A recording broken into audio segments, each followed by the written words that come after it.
Une jeune fille est méprisée lors d'une célébration élitiste, jusqu'à ce que le puissant patriarche révèle son secret. Lors d'une nuit de célébration, une jeune fille se retrouve en marge d'un monde de richesse et de pouvoir. Emily, une petite fille oubliée, fait face aux préjugés et au rejet de sa propre famille. Mais une figure inattendue, avec un secret à révéler, changera à jamais le destin des Crawford. La nuit était enveloppée dans une atmosphère de célébration et de luxe dans l'imposant manoir des Crawford. C'était le 100e anniversaire de William Crawford, le patriarche d'une des familles les plus influentes de la région. Le manoir, avec ses hautes colonnes et ses jardins luxuriants, était rempli d'invités illustres, tout cela pour honorer l'homme qui, grâce à son intelligence et son travail acharné, avait construit un empire. Parmi les invités, une jeune fille de 12 ans, Emily, tentait de se sentir à l'aise parmi tant de personnalités importantes. Emily était la petite fille de William, mais, à la différence des autres membres de la famille, sa présence n'était pas universellement bienvenue. Avec sa peau brune et ses cheveux bouclés, Emily était le fruit d'une relation interraciale du passé. Ses parents, tragiquement décédés lorsqu'elle était encore très jeune, l'avaient laissée aux soins de sa grand-mère maternelle, éloignée de l'opulence des Crawford. L'opportunité de participer à cette grande fête était une rare chance de se connecter à ses racines, mais elle découvrirait rapidement que l'acceptation ne serait pas facilement atteinte. Alors que les invités se mélangeaient, Emily tenta de se rapprocher de ses cousins, Sarah et James.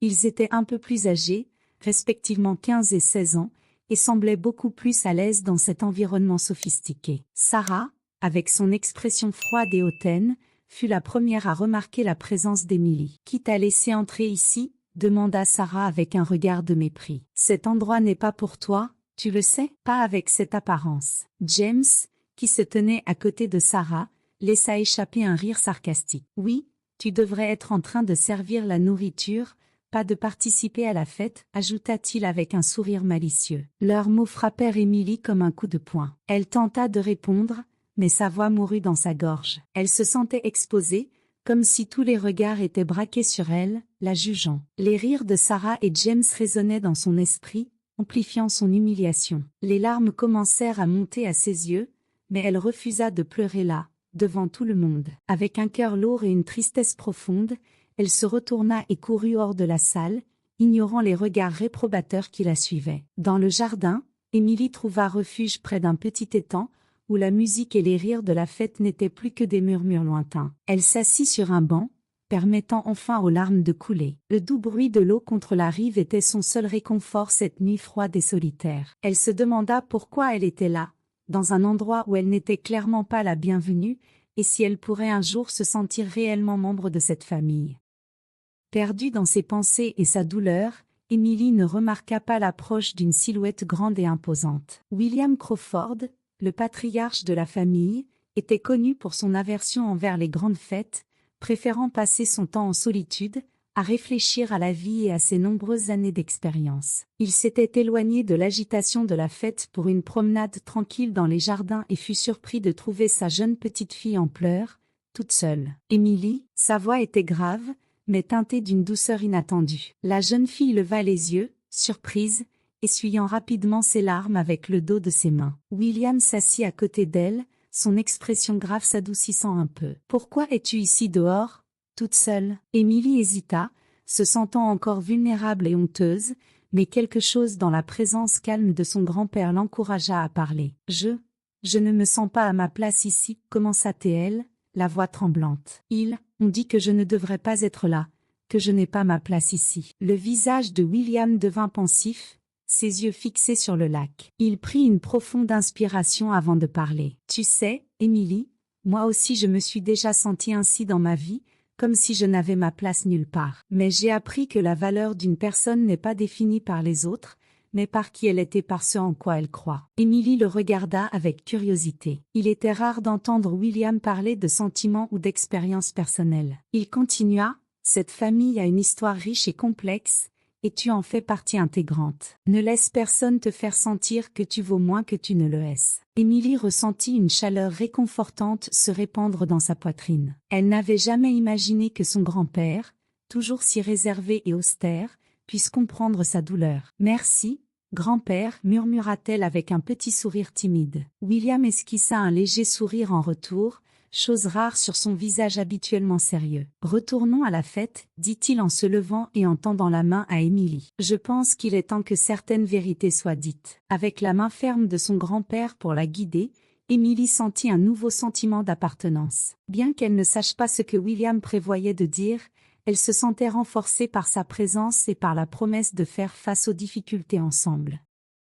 Lorsque William et Émilie revinrent dans la salle principale, un silence inconfortable s'installa parmi la foule. La présence du patriarche était une rareté lors des événements sociaux, et la curiosité sur ce qu'il allait dire flottait dans l'air. William se dirigea vers la scène, où l'orchestre s'était arrêté de jouer, et prit le microphone. Il garda la main d'Émilie, la maintenant à ses côtés, et regarda la foule. « Chers amis et familles, commença-t-il, sa voix ferme résonnant dans la salle. Aujourd'hui est une célébration de la vie, de l'histoire et de la famille. Et c'est de famille que je veux vous parler. » Tous les regards étaient fixés sur lui, et Émilie sentait la tension monter. Beaucoup d'entre vous ne connaissent qu'une partie de l'histoire de cette famille. Aujourd'hui, je souhaite partager quelque chose que certains d'entre vous ignorent peut-être. William fit une pause, observant les réactions de ses enfants et autres proches. Ma petite fille, Émilie, fait autant partie de cette famille que n'importe lequel d'entre nous. Elle porte en elle le courage et la force de ses parents, qui ont affronté les préjugés et les difficultés pour construire une vie ensemble. Mon fils, le père d'Émilie, s'est marié avec une femme extraordinaire, dont le courage et l'amour continuent de vivre dans notre famille. Des murmures commencèrent à se répandre parmi les invités, certains avec surprise, d'autres avec réprobation. William continua, « L'histoire des Crawford est une histoire de dépassement, d'acceptation de nos différences et de valorisation de ce qui compte vraiment, le caractère et l'intégrité. Ceux qui jugent sur la base des apparences ou des préjugés ne comprennent pas le véritable esprit de cette famille. » Il fit une pause, regardant directement ses enfants, en particulier Sarah et James, qui avaient humilié Émilie. Ceux qui prônent l'exclusion, qui méprisent aussi l'héritage que cette famille a construit. Il y eut un moment de silence tendu après ces paroles, jusqu'à ce qu'une salve d'applaudissements commence, timide, mais qui grandit rapidement en intensité. Nombreux étaient les invités qui se levèrent en signe de soutien, tandis que d'autres, dont certains des enfants de William, restèrent assis, avec des expressions de frustration et de mécontentement. Émilie regarda son grand-père, ressentant un mélange de soulagement et de gratitude. Pour la première fois de la soirée, elle se sentit réellement à sa place. La révélation publique de William provoqua une grande agitation parmi les invités, et surtout, au sein de la famille elle-même. Ses enfants, en particulier les plus âgés, n'étaient pas du tout satisfaits de ce qu'ils avaient entendu. Pour eux, l'exposition d'une partie de l'histoire familiale qu'ils préféraient garder secrète n'était pas un simple aveu, c'était une attaque directe contre le statut et l'image qu'ils avaient mis tant d'années à maintenir. Robert, l'aîné des enfants de William, rassembla ses frères juste après le discours de leur père. Ils se retrouvèrent dans un coin isolé du manoir, à l'abri des regards curieux des invités. « Il est clairement en train de perdre la tête, » commença Robert, sa voix pleine de mépris. Parler de ces choses, surtout lors d'une fête avec tant de gens importants, il est évident qu'il n'est plus en état de prendre des décisions sensées. Margaret, la deuxième plus âgée, hocha la tête en signe d'accord. Nous devons agir rapidement. S'il continue avec ses idées, il finira par détruire tout ce que nous avons construit. Il faut prouver qu'il n'est plus capable de diriger la famille ou l'entreprise. Les enfants, poussés par l'avidité et la peur de perdre le contrôle de l'héritage, commencèrent à planifier un moyen de déstabiliser la position de William. Ils décidèrent que le meilleur moyen de le faire était de remettre en question sa santé mentale. Pour cela, ils engagèrent des avocats et des experts qui pourraient les aider à monter un dossier contre leur propre père, prétendant qu'il était mentalement incapable. Les frères et sœurs commencèrent à collecter des preuves, cherchant le moindre indice prouvant que William n'était plus en pleine possession de ses facultés mentales. Ils examinèrent minutieusement ses récentes décisions financières, ses comportements en réunion et même ses interactions avec la famille. Chaque détail était analysé et déformé pour faire croire que William perdait le contrôle. Émilie, qui s'était retirée dans sa chambre après le discours de son grand-père, ne pouvait s'empêcher de penser au regard de ses oncles et cousins. Elle sentait que quelque chose n'allait pas, une intuition qu'elle ne pouvait ignorer. Décidée à découvrir ce qui se passait, elle commença à prêter plus d'attention aux mouvements de ses oncles. Elle les observa de loin, remarquant les rencontres furtives et les conversations chuchotées. Une nuit, alors qu'elle passait dans les couloirs du manoir, elle entendit des voix provenant de la bibliothèque. Curieuse, elle s'approcha silencieusement, à travers la porte entrebâillée, parvint à entendre la conversation. Ses oncles discutaient ouvertement de leurs plans pour déclarer William mentalement inapte et ainsi prendre le contrôle de l'entreprise et de l'héritage. Le cœur d'Emily s'emballa. Elle savait qu'elle devait agir pour empêcher ce plan diabolique. Sans perdre de temps, elle courut jusqu'à la chambre de son grand-père et frappa à la porte avec urgence. William, en voyant l'expression inquiète de sa petite-fille,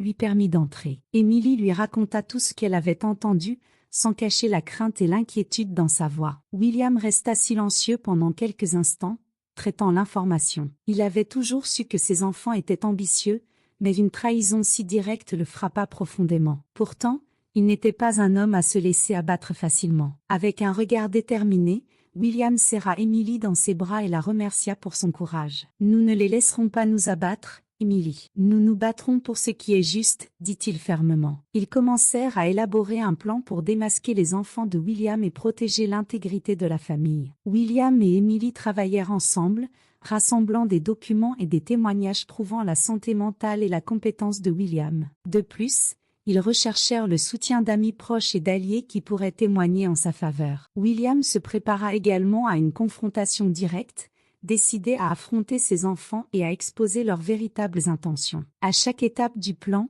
Emily se sentait plus confiante. Elle admirait le calme et la détermination de son grand-père, même face à une trahison aussi grande. Ensemble, ils étaient prêts à affronter la tempête qui se préparait, renforcés par l'amour et la justice. Le jour du face-à-face arriva. Les enfants de William, confiants dans leur victoire, présentèrent des documents falsifiés et des témoignages manipulés, essayant de prouver que leur père était mentalement inapte. Les médias étaient présents, prêts à couvrir le scandale de la puissante famille Crawford. Mais, à la surprise générale, William et Emily étaient prêts à répondre à toutes les accusations. Lors de l'audience publique, William, avec le soutien de ses avocats et amis loyaux, présenta des preuves irréfutables de sa santé mentale. Des documents financiers soigneusement préparés, des décisions d'entreprise solides, et même des évaluations médicales attestant de sa pleine capacité mentale furent exposées. Les enfants, pris au dépourvu, tentèrent désespérément de sauver leur plan, mais les preuves étaient accablantes. De plus, William profita de l'occasion pour révéler les véritables motivations de ses enfants. Avec l'aide d'Emily, qui avait documenté les conversations suspectes et les rencontres clandestines de ses oncles, il dévoila leur avidité et leur trahison. La révélation que les enfants étaient prêts à détruire la réputation de leur propre père pour obtenir l'héritage choqua le public et les médias. « J'ai toujours cru en la force de la famille et dans la valeur de l'intégrité, » dit William en s'adressant au tribunal et au public. « Mais il est triste de voir que tout ne partage pas ces valeurs. Aujourd'hui, je ne suis pas ici seulement pour défendre ma santé mentale, mais pour protéger l'héritage d'honnêteté et de justice que j'ai construit tout au long de ma vie. » La tentative de discréditer William fut un échec total. Les enfants, désormais démasqués, affrontèrent non seulement la désapprobation publique, mais aussi de possibles conséquences légales pour leurs actions. William, quant à lui, sortit de cette crise avec sa réputation intacte et la gratitude de nombreux amis qui respectaient son courage et son intégrité. 3 semaines plus tard, William décéda paisiblement dans sa maison, aux côtés d'Emily. La jeune fille ressentit profondément la perte, mais aussi une grande fierté envers son grand-père, qui s'était battu jusqu'au bout pour ce en quoi il croyait. Les enfants, eux, étaient certains qu'ils allaient enfin prendre possession de l'héritage. Cependant, ils furent à nouveau surpris. William, prévoyant la trahison de ses enfants, avait modifié son testament dans les dernières semaines de sa vie. Toute sa fortune et ses propriétés furent léguées à Emily. Cette décision, fondée sur l'amour et la confiance qu'il avait envers sa petite-fille, fut une dernière leçon sur la véritable valeur de la famille et du caractère. Emily, désormais héritière d'un vaste empire, promit d'honorer l'héritage de son grand-père. Elle décida d'utiliser les ressources pour soutenir des causes qu'il valorisait, comme la lutte contre les préjugés et la discrimination, et pour aider ceux qui en avaient besoin. Les enfants de William, vaincus et démoralisés, durent affronter les conséquences de leurs propres actes. Ainsi, l'histoire de la famille Crawford s'acheva, avec Émilie portant le flambeau de l'héritage familial. Elle devint un symbole de justice et de courage, prouvant que, malgré les défis et la douleur, il est possible de ressortir plus fort et plus déterminé.